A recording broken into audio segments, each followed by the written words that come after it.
तुम्ही देवदेव म्हणून हुडकायला आलात, फिरायला आलाय महाराज. मग सद्गुरू संत काय करतात, देवाची तुम्हाला ओळख करून देते, भेट बी नाही. अहो, काय विषय झाला आपला. पाहता पाहणे दुरी सारोनी. पाहायचं कुठं महाराज, भेद कुठेतरी असावा. मग तिथे त्रिपुटी तुमची आली, पाहणार वेगळा, ती वस्तू वेगळी आणि पाहायचं साधन वेगळं महाराज. म्हणजे इथं त्रिपुटी आली महाराज, प्रमाण प्रमेय प्रमाता झाला महाराज, ज्ञाता ज्ञान ज्ञेय झालं. हे कुठं वस्तू भिन्न असली तर ज्ञेयाच्या ठिकाणी ज्ञात्याला प्रवास करावा लागणार आहे, तिथं त्रिपुटी होते महाराज.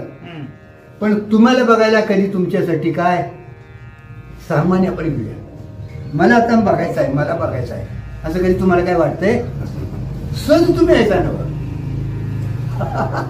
अरे पाहता पाहणे दुरी, फक्त आता आपण बघतोय कसं, जीवदशेतनं बघतोय म्हणून आपला घोटाळा झाला. आपण जे आता बघतोय महाराज,